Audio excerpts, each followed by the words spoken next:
Hello everyone, and welcome to Hill Street.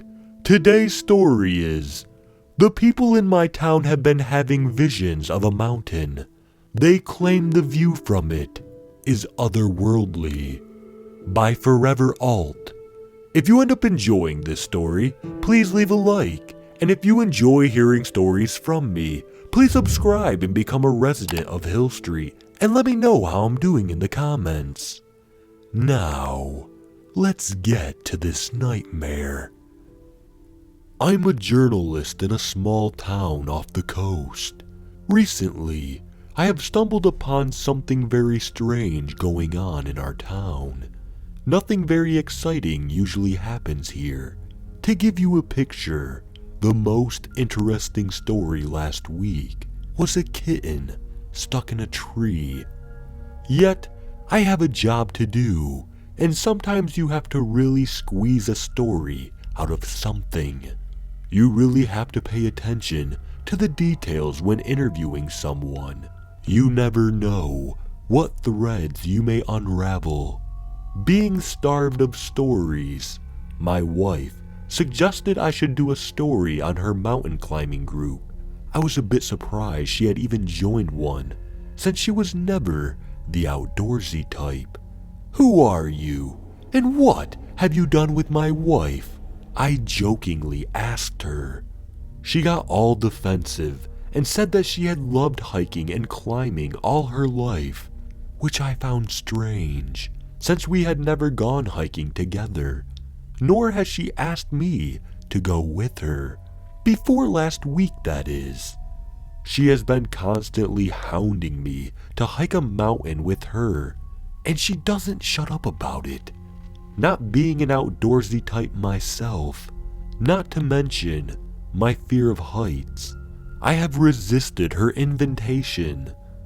I eventually agreed to interview her friend Becky from the climbing group as a compromise. She, of course, expecting that Becky will get me interested in their mutual hobby. I don't see that happening, but anything for a story, right? The next day, I met Becky at a cafe. Hello, Becky. Nice to meet you. I shook her hand and noticed it was scratched and bruised with long painted fingernails. Nice to meet you too, David. So, how long have you been into climbing? Pretty much all my life. I found this strange. You would expect a lifelong climber to have rough hands and short fingernails. She didn't seem like the climber type at all.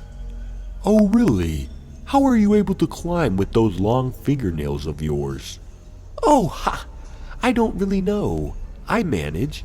I go climbing every day. It must be in my blood. Must be. So, where do you usually go climbing? There's this really amazing mountain about 20 miles towards the coast. I mostly just go there with the group. You really should join us sometime. You won't regret it. No thank you. I'm basically allergic to heights. Can't even look out a window on a tall building without peeing myself. Well, suit yourself. But seriously, this mountain is something else. Once you're up there, the view is otherworldly. Sometimes I even see it in my dreams. I'll take your word for it. We chatted with Becky for a while longer.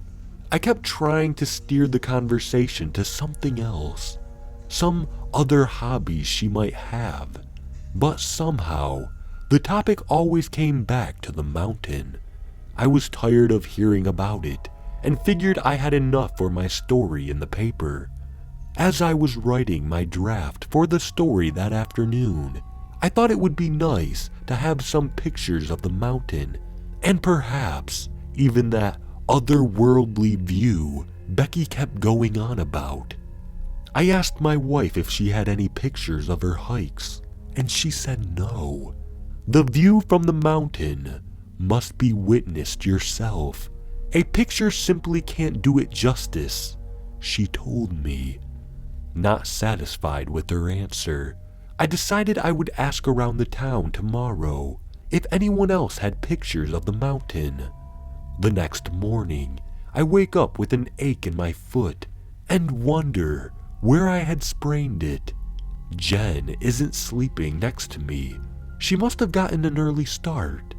Not finding her anywhere in the house, I'm about to call out to her when I find a note on the kitchen table.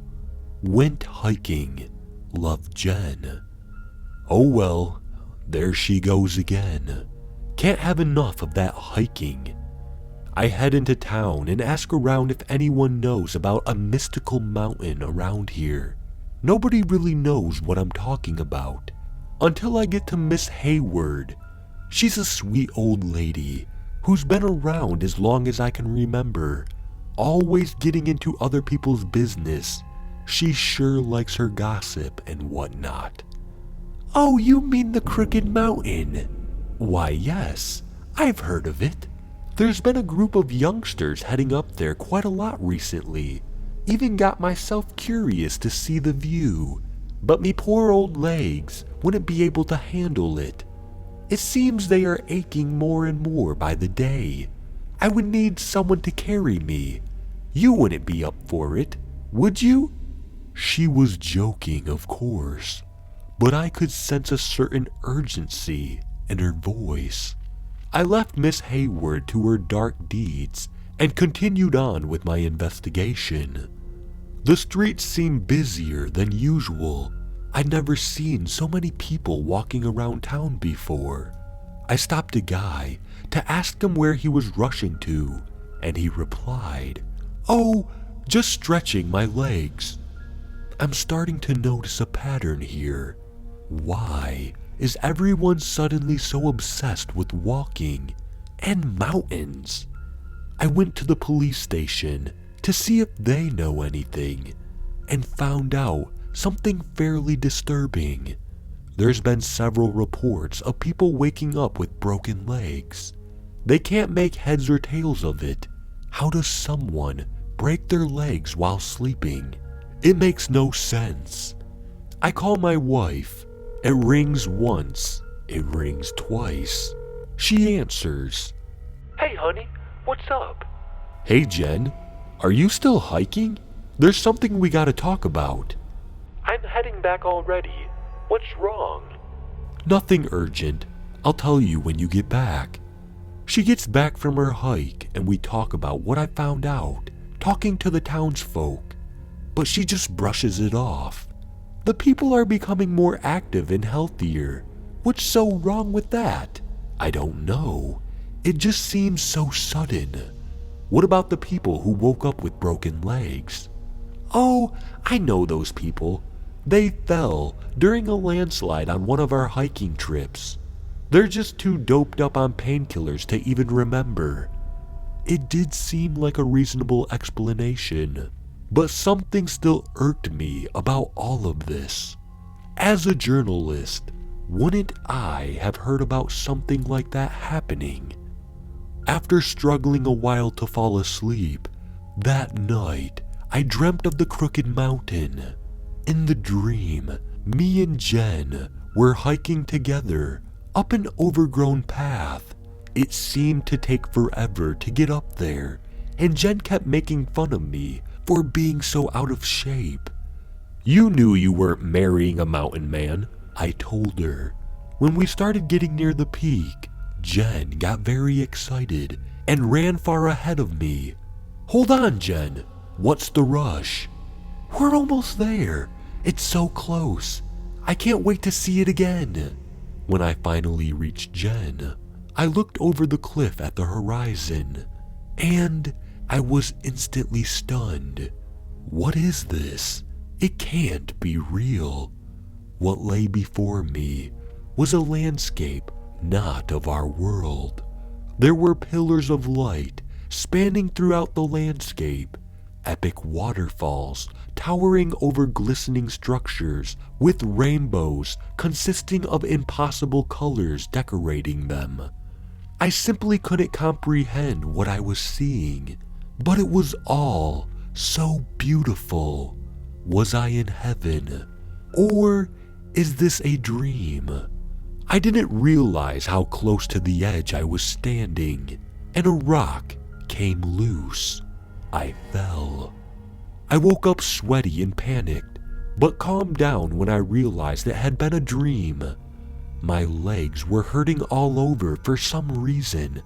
It's almost like I actually fell off the cliff. I turned over to wake up Jen and tell her about the dream, but she was gone. I looked for her in the house again, but this time she hadn't left a note. I tried calling her on the phone. It rings once, it rings twice. It keeps ringing with no answer. Maybe she went hiking and doesn't have reception on the mountain. After a few hours, I still couldn't reach her, and I started to get worried. I called Becky and got no answer either. They must be hiking together. I have to drive to the mountain to see if she's okay. As I'm driving towards the coast, I can see something familiar in the distance. It's the crooked peak that I've heard described to me countless times by now. I am both nervous and strangely excited about what I will find there. Good thing my legs have stopped aching. I might actually have to climb the mountain to look for Jen. I shudder at the thought. I reach the base of the mountain and don't see any sign of Jen. However, there is some abandoned climbing gear around. Could still be useful for climbing, although I wouldn't really know how to use it. There's a sign here that points towards the mountain wall saying, "This way to Crooked Peak." However, it seems to be pointing at a flat, almost 90-degree wall. I start scanning it for climbable spots, but for the life of me, I can't really find any way to get up. I've heard of free solo climbers who are able to climb such walls with no equipment, although they of course do it with climbing gear first and really hammer the correct path into their heads. I try shouting for Jen with no luck. That's when I notice a broken fingernail on the wall. It belongs to Becky. They must have climbed up here. I am lost in thought at how I'm going to climb this mountain and about to give up on the thought when I hear a faint rumble. I perk my ears and it gets louder. Suddenly, the ground starts shaking more and more violently with every second. My phone starts blasting some kind of siren and I panically look at the screen. Tsunami warning. Get to high ground immediately. Crap. How the hell is there such a massive earthquake in this area to cause a tsunami? At first, I thought this can't possibly be real, but when I looked towards the coast, my face went pale.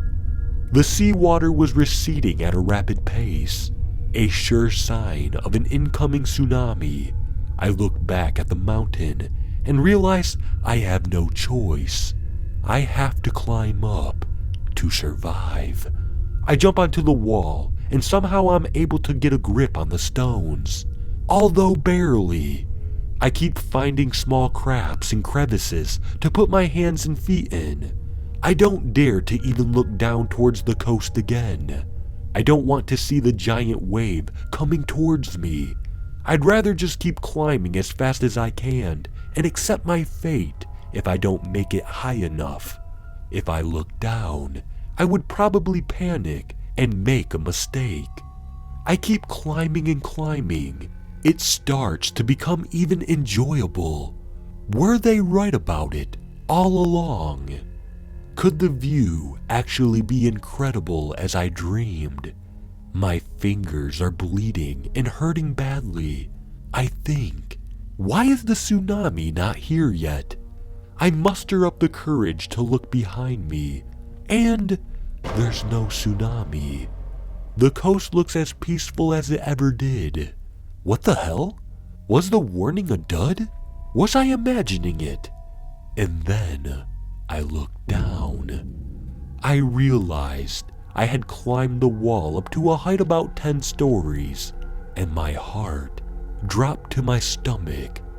I had no climbing gear, and I was up at an insane height, barely hanging onto the wall.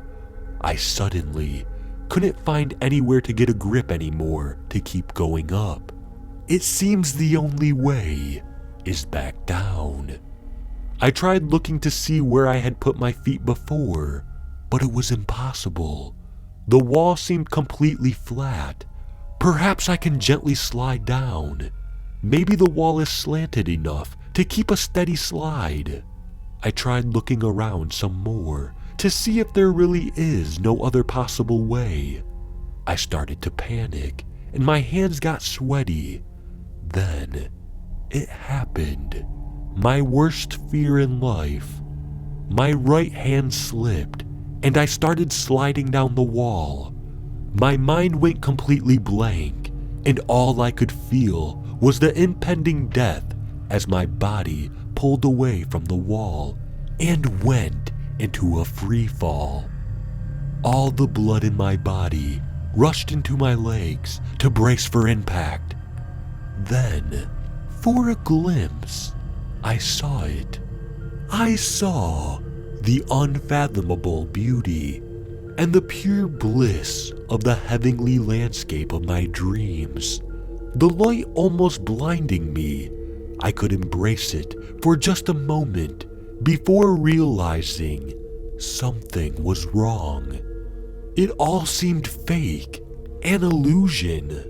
The blissful world started breaking down into pure black and shades of red.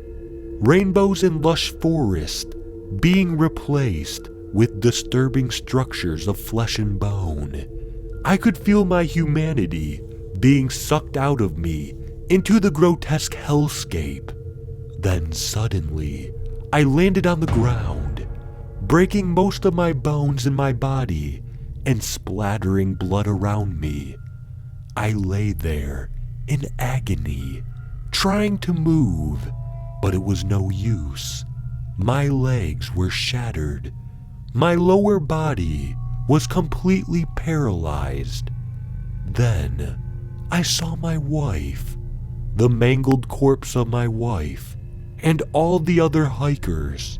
They all had wide grins of pure bliss on their lifeless faces, and all I could think was, did I not climb high enough?